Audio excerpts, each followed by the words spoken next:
कल पश्चिम बंगाल में 2 फेज का वोटिंग खत्म हो चुका है। जी हाँ, पहला फेज 23 अप्रैल को हुआ तो वहीं दूसरा फेज 29 अप्रैल को हुआ। और अब सबसे अहम चीज क्या है पता है आपको? पश्चिम बंगाल की एग्जिट पोल। जी हाँ, आखिर में पश्चिम बंगाल की जनता ने एग्जिट पोल पर क्या निशाना साधा है? क्या टीएमसी वापस सत्ता में आएगी या इस बार सत्ता परिवर्तन होगा? तो वहीं पश्चिम बंगाल विधानसभा चुनाव 2026 के दूसरे चरण के मतदान के बाद बुधवार शाम 6 बजे समाप्त हो गया, जिसके बाद एग्जिट पोल के आंकड़े सामने आने लगे हैं। शुरुआती रुझानों के अनुसार राज्य में मुकाबला बेहद कड़ा नजर आ रहा है, जहां भारतीय जनता पार्टी यानी कि बीजेपी और all India Trinamool Congress TMC के बीच सीधा टक्कर बना हुआ है। फेज 1 के ट्रेंड्स या संकेत देते हैं कि बीजेपी को वोट शेयर और सीटों दोनों में हल्की बढ़त मिल सकती है, हालांकि अंतर बहुत ज्यादा नहीं है। तो वहीं मेट्रिजन न्यूज के एग्जिट पोल के मुताबिक अगर बात करें तो बीजेपी को 146 से 161 सीटें मिलने का अनुमान लगाया जा रहा है, जबकि टीएमसी को 130 से 140 सीटों के बीच रखा जाएगा। ये आंकड़े साफ तौर पर दिखते हैं कि चुनावी मुकाबला बेहद करीब है और अंतिम नतीजे में मामूली वोट स्विंग भी बड़ा अंतर ला सकती है।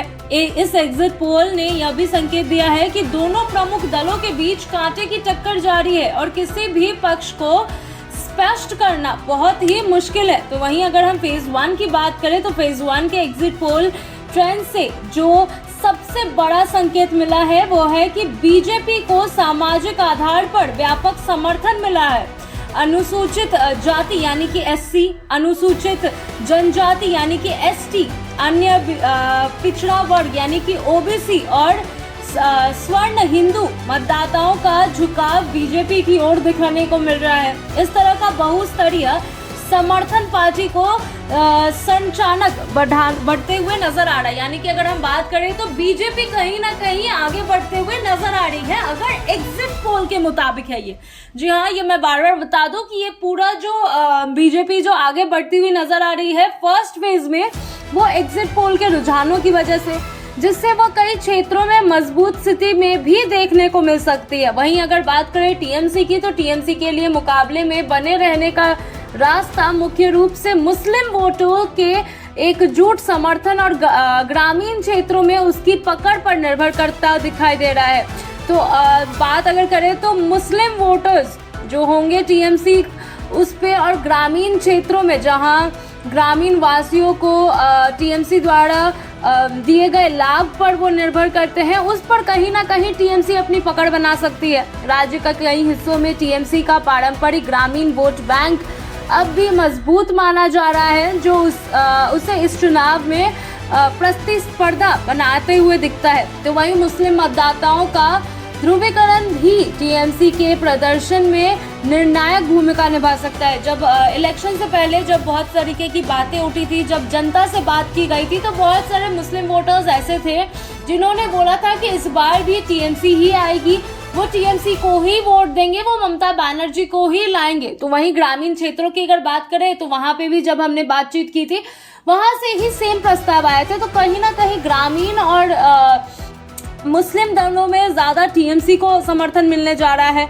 तो वहीं मतदाताओं के मुद्दों की बात करें तो इस बार बेरोजगारी और भ्रष्टाचार के आरोप प्रमुख चुनावी विषय के रूप में सामने आए हैं। इन मुद्दों के ने राज्य में एंटी इनकन्वीनियंस यानी कि सत्ता विरोधी लहर को जन्म दे दिया है, जिसका असर वोटिंग पैटर्न में साफ दिखाई दे रहा है।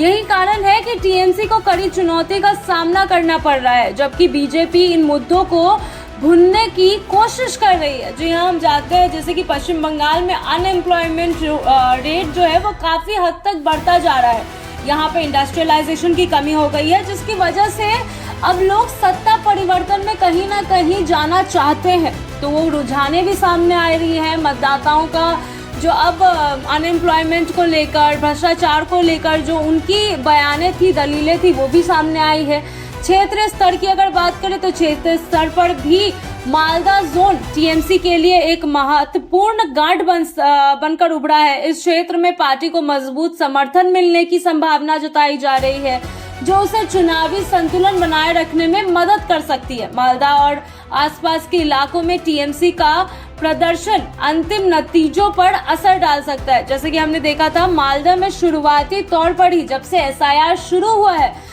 तभी से टीएमसी के कहीं ना कहीं कार्यकर्ता और जो पब्लिक है जो टीएमसी को सपोर्ट करते हैं उनके आक्रोश भी दिख रहे थे जब भी, और बीजेपी की जब भी बात आती थी, बीजेपी की जब भी रैलियां आती थी, कहीं ना कहीं टीएमसी के वहां के मालदा के लोगों के बीच में आक्रोश भी होता था।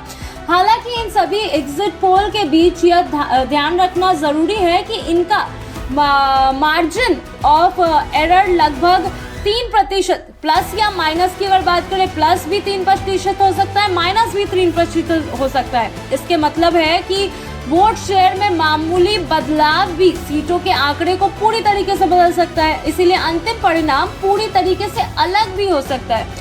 और अभी किसी भी निष्कर्ष पर पहुंचना जल्दबाजी होगी, क्योंकि हम सिर्फ अभी एग्जिट पोल की बात कर रहे हैं और एग्जिट पोल संभावित तौर पर लोगों की राय से जुड़ा होता है। तो वहीं अगर बात करें तो पश्चिम बंगाल की भी 294 विधानसभा सीटों पर इस बार 2 चरणों में मतदान किया गया है। पहला चरण 23 अप्रैल को हुआ तो वहीं दूसरा चरण 29 अप्रैल को समाप्त हुआ है, यानी कि कल। अब सभी के निगाहें 4 मई पर टिकी हुई है, क्योंकि 4 मई को तमिलनाडु और पश्चिम बंगाल दोनों की वोटिंग होगी, दोनों की ही परिणामें घोषित की जाएगी। जब चुनाव के नतीजे घोषित किए जाएंगे, यह चुनाव पूरी तरीके से टीएमसी और बीजेपी के बीच सीधी लड़ाई बन चुकी है, जिसमें अन्य दलों की भूमिका सीमित नजर आ रही है। जैसे कि हम जानते हैं जिस प्रकार से चुनावी रैलियां की गई थी बीजेपी टीएमसी दोनों के माध्यम से, तो कहीं ना कहीं ये सीधा टक्कर है बीजेपी और टीएमसी के बीच। वहीं अगर बात करें तो अन्य जो दलें हैं उनमें कहीं ना कहीं अभी भी कमी नजर आ रही है। अगर पिछले चुनाव की बात करें तो 2021 में टीएमसी ने 294 में से 215 सीटें जीतकर प्रचंड बहुमत हासिल की थी। वहीं बीजेपी ने 2016 के मुकाबले बड़ा उछाल लेते हुए 77 सीटें जीते थे, जबकि 2016 में उसके पास केवल 3 सीटें थी। वामपंथी दल 2021 में खाता तक नहीं खोल पाए थे और कांग्रेस को सिर्फ 1 सीट से संतोष करना पड़ा था। तो अगर हम लोग शुरुआती अगर बात करें 2016 और 2021 की, तो कहीं ना कहीं पश्चिम बंगाल में सिर्फ मुकाबला टीएमसी और बीजेपी की ही हो रही है। यहाँ कांग्रेस 1 सीट और वाम दल तो खाता ही नहीं खोल पा रहा था। तो 2016 से लेकर 2026 के रुझानों की अगर बात करें तो ये पूरी रुझान सिर्फ और सिर्फ टीएमसी और बीजेपी के आंकड़ों तक सीमित आ चुकी है। इस बार के चुनाव में ओपनिंग पोल्स ने संकेत दिया है कि टीएमसी अब भी बढ़त बनाए रख सकती है, लेकिन उसका अंतर 2021 के मुकाबले कम हो सकता है। या जी हाँ, दूसरी ओर बीजेपी ने राज्य में अपनी पकड़ और मजबूत की है, जिससे मुकाबला पहले से ज्यादा दिलचस्प और अनिश्चित हो गया है। अंत में यह समझना जरूरी है कि एग्जिट पोल केवल मतदाताओं के सर्वे पर आधारित अनुमान है। जी हाँ, ये सर्वे के जरिए बताया जाता है कि एग्जिट पोल में क्या हो सकता है क्या नहीं। ये आंकड़े सटीक नहीं होते हैं कभी भी, और ये हमेशा सटीक साबित नहीं होते। जी हाँ, जैसे कि मैंने आपको पहले ही बोला है, असली तस्वीर 4 मई को नतीजे पर आने वाली है कि क्या सत्ता में परिवर्तन आएगा या टीएमसी फिर से एक बार सत्ता में वापस आती है।